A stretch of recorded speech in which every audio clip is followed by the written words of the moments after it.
You are at a social event where you don't know anyone. You start feeling uncomfortable. Your palms sweat. And you suddenly have the urge to leave and pretend to have somewhere else to be.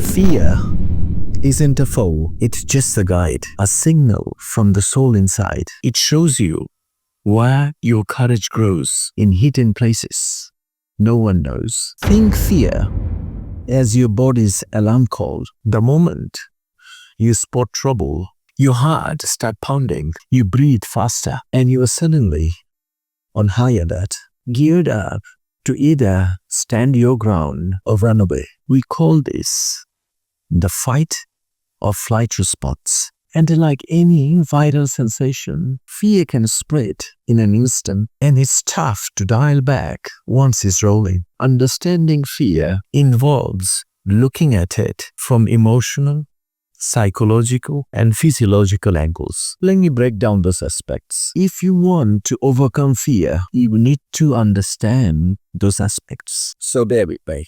First, biological perspective. Fear is rooted in the brain, especially in amygdala, which processes threat and activates the body's defense system. Amygdala is the region of the brain primarily associated with emotional processes. When you sense anger, your brain sends signals that prepare you either to fight, flee, or freeze. This is automatic and deeply wired for survival. Jim Morrison, an American poet and writer, he says, expose yourself to your deepest fear. After that, fear has no power. Second, emotional experiences. Fear can feel like dread or panic, stress or anxiety, a sense of urgency or the need to escape. Let's talk about dread or panic. For instance, you have an important presentation at work tomorrow. The night before, you feel your chest tightens, your thoughts spiral, and your heart races.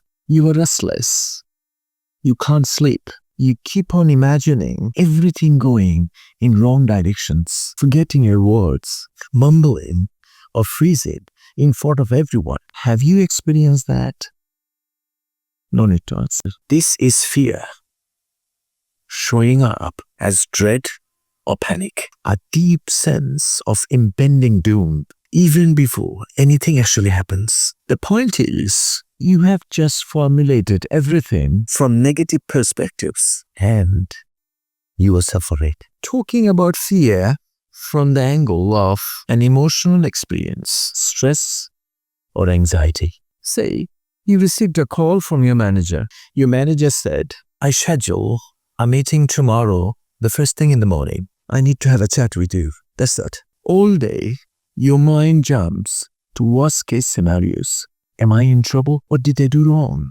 Did I mess something up? You feel fidgety, distracted, and unable to focus on anything else. This is fear as anxiety, rooted in uncertainty and lack of control. Now, another emotional experience is a sense of urgency or the need to escape. For example, you are at a social event where you don't know anyone. You start feeling uncomfortable. Your palms sweat. And you suddenly have the urge to leave and pretend to have somewhere else to be. There was no problem that exists in reality. Not a danger, but it feels overwhelming. This is fear creating a flight response. Your body wants to escape what is perceived as a threat to your emotional safety. Sometimes it is clear why you are afraid, but other times it's rather subtle, like fear of being judged, fear of failure,